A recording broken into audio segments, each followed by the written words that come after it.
Maashaallah tabarakallah egaa hordoftoota kiyyaa sarpiraayizii maatii ofii gochuun akkuma itti fufetti jira jechuudha. Maashaallah tabarakallah egaa meeshaa akkana babbareedu kana maamilli tiyya viidiyoo tanaan dura gadhiise illee narraa bitattee eegasii lammaata dabalattee jechuudha ni hanqatee fi dura itti dabalattee jirti. Maashaallah meeshaan kun bakka lamatti qoodamu bilbilillee as keessa jira. Hundumaaf gadhuma viidiyoo kana waliin turuudhaan viidiyoo kii laayik shir gochuuf hin dagatina. Assalaamu alaykum warahmatullahi wabarakaatuh. Nagaha jirtanii akka fayyaa keessanii alaamanni isaa namni keessan dalagaa fi aan akkam isiniin jaa na bira bareeda alhamdulillah qulqullina sagaleetiif dhiifama isiniin jecha eegaa kallattii maan gara meeshaatti isin dabarsa jechuudha. Gara meeshaatti isin dabarsuun duratti akkuma beekamu majalisa garagaraa firaashaa uffata maatii keessanii fi tapha bareedaa akkasumas afata garagaraa namoonni barbaadan akkuma sirraa argaa jirtan kana diizaayinii barbaadanii narratti argachuu dandeettanii meeshaalee mana keessallee namoonni barbaadan na biratti ni argattan jechuudha. Kanaafuu karaa waasaapiitiin heloo jechuu hin dagatina lakkoofsa kiyya gara dhumaatti isiniif kaaya. Eegaa kallattii maan gara viidiyoo addaatti yoo dabarru dhugaa dubbachuuf gibbiin manni guute jira jechuudha. Hordoftoota kiyyaa gibbii keessatti waraabuuf firaashni garagaraa gadi bahee kafe'amuuf qophaa'ee namni fudhatuuf nama eegaa ture gizeen viidiyoo godhuu deemu kan as keessa illee kun akkuma argitan bakka bakkatti shiitii shaarbiin qoqqoodamee egaa ijoolleen baay'een obboleeyyan fi sarpiraayiz gootee jirti. Kanaaf amma meeshaa kanatti yoo dabarru maamilli tiyyatuun yeroo dura na biraa qabdi uffata dura ordarii godhatte wal ga'uu fiidee ammatti dabalatte jechuudha.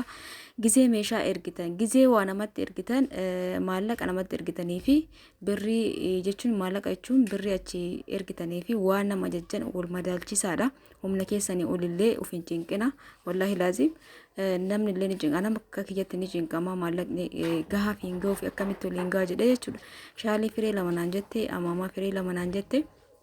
Ammaan tana gatiin meeshaan kun amma akka jiruun birrii xiqqoo ni dabalchiisa ammallee jechuudha yeroo lammaffaatii fi kanaaf yookaan meeshaa ajajjan qannasaa ajajaa meeshaa gatiin gadi bu'aa naan jette isiin garuu jechuudha. Wallahi laazim gatiin gadi fedhe gadi bu'aa kararratti afan jechuun haga tokko qannasu bitee fi guutumatti gadi bu'aa torbaan lamaan booda addaan baba'u osoo hin taane jiddu galeessatti bitee fi jechuudha. Akkanatti baasaa isinitti agarsiisa wanattulee gara boodaatti shaamizii wayii tiishartii jalaan uffatanii kan amma fuudhe sun uffanni ijoollee jira ka abbaa jiinsii surree firee lama naan jette lakkoofsa 32 firee lama godhee fi jira jechuudha. Gatiin surree jiinsii nama guddaa kun qarshii 1,600 firee lama godhee fi jira. Akkuma isinitti mul'atu kana lakkoofsa 32 jechuudha hordoftoota kiyya. Kanaafuu gizee waan amma jajjan maallaqa ergattan sanii fi waan ajajjan san addaan baafadha jechuun wal madaalchisaadha jechuudha jedhistaniitumaan yoo kan nama ajajjan ta'e namni bitu sunillee ni cinqamaa jechuudha hordoftoota kiyya. Akkana isin surree ijoollee tanallee firee lamatti bitee fi jira. Surreen ijoollee 1,200 firee lama bitee qabattoo qabudha. Nama tokko bitee fi akkasuma surree aynaa tokko akkasumatti aynaa tokko akkuma kaleessa sanitti jettan carraa keessan jechuudha. Yoo argee aynaa tokkotti isinii fida yoo dhabe homaa gochuu hin danda'u akkasilleettanii nan cinqina anuyyuu yoo argee akka keessi kiyya gammadutti akkuma ijoolleetti yaa'ii tol fakkeessee isinii bita yoo dhabe homaa gochuu hin danda'u.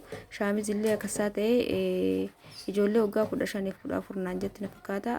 Shaamizilleen aynama tokko qarshii 800 shaamizii kanas ka qannasu bitee fi jira jechuudha. Shaamiziiwwan akkanaa kwaalitiin qarshii 1000 galtee jirti hordoftoota kiyyaa kana 800 bitee fi jira. Kan muluma gadi bu'aan qarshii 600 tokko dhugaa dubbachuuf muluma maallaqa keessan qofa baasuudha. Ka gatii gadi bu'aa jettanii meeshaa baay'ee horree jettan nama saniifillee bu'aan qabu siniifillee maqaan qabu jechuudha. Yoo goota waanuma jiddu galeessaa fi waanuma tokkoffaa bitaa. Amma qarshii 100 baastee uffata kana bittee fakkeenyaaf isiniin jaa yoo uffanni kun torbaan lamaan booda addaan dhadhoofu ta'e maal maqaa kee qofa jechuudha. Amma fakkeenyaaf qamisii tana qannastu naa biti naan jette qannastee muluma salbaaji lafarra afan sana hin binne jiddu galeessa bitee usilibsiin isii takkitti dhagastanii qamisii tanaan dura bitee gadhiisu usilibsiin isaati fi sadii moo akkana carqoomni illee wal tarjajjabinni tunillee foormii akkasuma bareechisanii jiranii gatiin isii qarshii 1,800 jechuudha. Boorsallee kan ofii qabdi. Kanaaf carqiin wal tarra isiniin jaa hordoftoota kiyya hedduu takka dadhabeera amma sagalee gizee irra godhu kophee tanas kunoo lakkoofsa 24 fi 25 immoo 34 bismillah wallahi hedduu takka dadhabee jira kunoo lakkoofsa liqoo moltarti maashaallah akkuma isiin natti ergite kacarraa ta'e immoo argadhee jira akkuma isiin natti ergitetti jechuudha bitee fi jira kunoo maashaallah tabarakallah.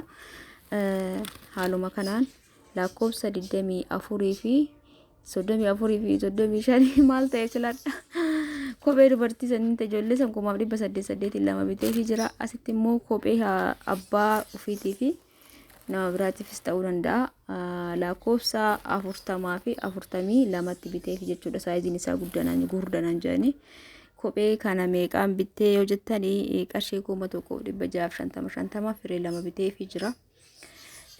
Yoo waa ajajjan akkuma nama dura isiniin jedhe san humna keessanii ol baay'istanii ajajjanii maallaqni isin hanqate anas na cinqa jechuudha. Amma maamilli tiyatuun yeroo jalqabaas ni hanqate ammallee akkasiin naan jettirra waa hedduu hir'ise jechuudha. Akkanattuu akka waliin ga'ennatu beeka. Ammas maallaqni dabalchiisa jechuudha. Kanaafuu likkimatti maatii keessanii loo sarpiraayizii gootanii maashaallah rabbi nagaanii ramadaana kanas nama soomee geessa iidallee ba'u rabbi nu haa taasisu maashaallah. Itti aansuun kunoo kootiiwwan kana halluu kanuma ta'e halluu biraatiin natti ergite. Halluu kanaan amma fooyya'ee dhufee jira maashaallah. Halluu lama qofa jira kootiin kun gurraachaa fi biluu bilaakii jechuudha. Kunoo akkuma argitan kana ziippiin isallee kiisillee foormi maduraanii san ta'e halluu kanaan jira amma jechuudha. Hordoftoota kiyya kootiin qarshii 1650 akkuma argaa jirtan kanatti baay'ee bareeda keessaa laafaadha jechuudha. Ziippiin isaa kana fakkaata. Garaan isaa keessi laafa firee lama bitee tokko gurraacha bitee tokko biluu bilaakitti bitee jechuudha. Hordoftoota kiyya 1650 firee lama bitee fi jira. Kootiiwwan kun kakuma 4tu jira kakuma 3tu jira kanuma ta'ee kadiqoo kanarra jiru tokkiin ho'i jechuudha. Akkasitti gatiin waltaraa meeshaalee waltaraa gizee bittanii gizee namallee ajajjan anamma 2000 osoo bitee namni 2500 yoo bite akkana ta'an jeenaa meeshaan marti waltaraa akka abbaan itti filatee biteeni shurraabii ijoollee tanallee qarshii 800 firee lama bitee fi jira. Akkuma argitan kunoo wal fakkaattuudha. Kunoo akkana isiniin jaa namoonni meeshaa barbaadan karaa keessaatiin heloo jedha. Kunoo surreelleen kana fakkaata. Qabattoo qabanni qaba. Qabattoo kan ijoolleen baay'een fayyadamtee gartanii maashaallah. 200 isiniin jeetii jira. Sirriitti achi qabee waraabuu natti hin tolle wallahi dhafuma kiyyaa waraabaa jira cinaa ofii waraabaa jira harka tokkoon qabee harka tokkoon waraabaa ture yeroo jalqaba. Eegas namatti kennee qulqulleessine waraabne alatti illee bakka hin arganne bakka xiqqishuu wayiitti waraabuutti jira dhugaa dubbachuuf.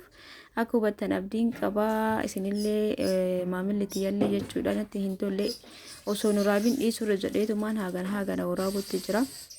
Shaamizii diimtuu taalee 800 bitee fi jira. Addaan bal'isee nagarree garii hiniinne shurraabii shaamizii kan kolleettaa qabullee qabu naan jettee jirti. Isallee baasee ture garuu isinitti nagarsiisne malee isas qarshii 800 bitee fi jira. Meeshaan obboleettii hiyyaa kunoo kana fakkaata. Laayik sheer gochuu hin dagatinaa. Akkasumas gaawonii qabdi. Gaawoniin qarshii 1300 inni tokko gaawonii lama naan jette shamarranii kunoo magaalachiin jiru kana. Isallee firee lama bitee fi shurraabiin adiin tuni qarshii 800 diimtuun tunis tiishartiidha isinillee 800. Kopheen illee kana fakkaata. Egaa viidiyoon keenya kana fakkaata jechuudha. Hordoftoota kiyya yoo isinitti tole laayik sheer gochuu hin dagatinaa. Namoonni uffata barbaadan immoo jala geessitanii biizii namaan godhina ayyaana jala geessitanii ayyaanni guyyaa 5 guyyaa 3 akkasuma fi orderiin ta'uu fudhadhu jechuun warra jiranatti erge malee ayyaanni kalaa'ee guyyaa 3tti oofee guyyaa 2tti oofee nuu bitattanii wanatti fudhatan hin fudhadhu jechuudha. Orderiin fuudhu guyyaa 3 booda. Itti aansuun bilbila qabdii maallaqni isii gara hanqatu deeminaan bilbila bitee fi kaawwan dhiisee akkas ta'eeyyuu ni dabalchiisa. Bilbilli kun Samsung irraa boodaati jechuudha. Tanaan durallee isinitti miire isin garuu namni tokko yoo bite isuma nama ajajjan malee kadiqoo kanarra fooyyee osoo bitattanii Samsung irraa ta'ee kan ka'umsaati isiniin jedhe. Ka'umsaati jechuun yoo hubattan jedhee yaada. Samsung irraa ta'ee ka irraa rakasaa jechuudha. Qulqulluun isaa gadaana. Onni isaa jiibiin isaa 64 raamni isaa 4. Kajibiin isaa 120 ta'ee raamni isaa 4 wayya diqoo bareenni 35,000 isaa 20 bareedaadha garuu sanii gadi baay'ee qulqullina gadaanaa qaba. Haa ta'u Samsung waan ta'eef malee kana kunoo kaverii isaa itti goosisee mastaawotii isaa illee itti laxxafsisee ka duuba kanallee itti goosisee walumaa galatti qarshii 4,500 raawwadhee fi jira. Akkana isiniin jaa maaliif kan isiniin jedhe Urda guyyaa jalqaba silkii hambiteeti silkii nama hedduu bite garuu kanuma na jechaan silkii akka dheengaddaa san jettanii jechuudha. Ka dhiqoo kanarra fooyyee qarshii 20,025 bareeda dhiqoo wayyaadha kanarra akkasumallee 30,035 hedduu bareedaadha. Akkasuma jedhaa itti fufa jechuudha. Kana wannan dubbadheef qulqullinni isii gadi aanaadha. Samsungii haa taatu malee ka'umsa Samsungiiti jechuudha. Hordoftoota kiyya akkasitti akka hubattan abdiin qabaa. Chaarjeriin isaa orijinaala. Chaarjerii kana yoo nama beeku ta'e malee chaarjerii mizin biloo wajjin nama kennani. Inni kun garuu baay'ee original jechuudha chargeriin haala kanaan uffata kana biratti uffata dhiyoo gadhiise wajjin obboleettiin tee meeshaa kana bakka lama qooduu fi tokko asaasa tokko gara asallaatti odoon goruu baadhee kanaan jette gana addaan qooda amma viidiyoo isin argiteen booda addaan ka qooduu hedduu ta'a jechuudha. Warri hagammaa feetanii jaallattanii daawwattan ulfaadha galatoomaa isin jechaa viidiyoon kiyya kanarraa kana fakkaata ture. Asumaan isinitti hin agarsiisne tuuttaawwan kana tuuttaa diimaa fi samaayawii kana kadhiyoo tana gadhiisanii isaa ta'ee kun lammaffaa isaati qarshii 2,200 jechuudha.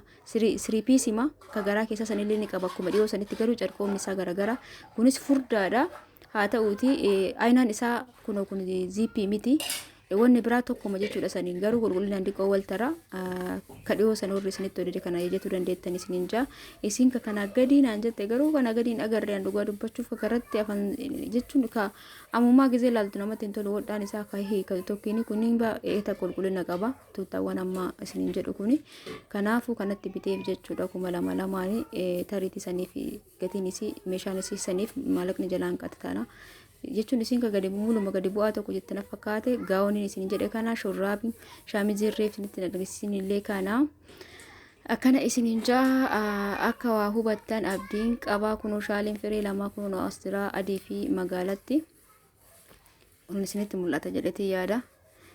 Shurraabii onni kanneen yoo baasunitti agarsiisne jidduumaan viidiyoo keessa isinii galcha gara dhumaatitti kuno tuuttaawwan kana jechuudha hordoftoota kiyyaa tuutta samuuna gadhiisan sanyii isaa ta'ee kun ziippiin qabu malee qulqullinni isaa diqquma sanii gadi baay'ee bareeda kunillee akkuma argitan kabanamuuf cufamu shurraabii garaa keessaa tanallee ni qaba garuu shurraabiin tun akka kaanii san xankaarraa miti ilaala shafshaf ta'etti wayiiti ka lammaffaa isaati jechuudha ta'ullee kabadhetti afaniin walitti hin dhufu tuuttaawwan kun baay'ee bareeda shurraabiin isaa kun baay'ee furdaadha kiisii qaba surreen isaa immoo kama akka dhiyoo sanii qarshii 2,200 jechuudha sadiin isaa walirratti kanatti fuudhee fi isiin suni guddinatti dada jennaan isin simbiloo makararraa kamara kasunaan jette wallahi kararratti gururan suni wodhaan isaatu yoo mata akka gaddiratan ni dhoya kanatti fuudheef jechuudha qarshii 2,200 waa sadiin ka qabu kana surreelleen kam akka dheengaddaa sanii diqqishuma si qulqullinni garagara kun ziippii qaba kun ziippiin qabu kun ka garaa keessaa sun furdaadha kun immoo furdaa miti ka garaa keessaa surree fi kootiin garuu furdaadha diqqoo moltara isiniin jaa namoonni barbaadan karaa keessaatiin heeloo jettanii ordarii godhatu dandeettanii ka waggaa 9 ka waggaa 8 ka waggaa 5 jechuudhaan bakka waa afur bitee diimaa kana lama bitee samaayawii kana illee lama bitee jechuudha isaanin beekanii lakkoofsi isaan hundaatu garagara akkuma isin naan jettetti barreeffama madaalaa bitee uffanni isaa uffatummaan isaa kana fakkaatoo sirri dhiyeesse isinitti agarsiise kanaaf akkaataa moggaa isaaniitiin saayiziin wal tare jechuudha arfanu carqoomni tokko haa ta'u malee maashaallah hedduu namatti tola waan akkana kana hedduu jaalladhaani namoonni kanarraa naa biti naan jettan naan jedhan akkas kanarraa hin bitu'anii maqaan nama jechuun maqaa nama balleessa malee bu'aan qabuun bitinaa dhiisa warri kanarraa kan biroo naa biti jettan jechuudha. Egaa namni birallee kanaan jedhan agarree isii waan diqqoo tanaan dura meeshaa bittee ol jalaa hanqateef amma maqaan sunaan jechuu isiiti hundumaafuu isaan dhiisee haadhumu hunda isaaniitu jecha viidiyoon kiyya ganumaan goolabameeti jira. Viidiyoo biraatiin inshaallah yoo rabbi jedhee yeroo dhiyootti walitti deebinaa hanga sittuu bakkuma jirtanitti guyyaa gaarii isiniif haa ta'u.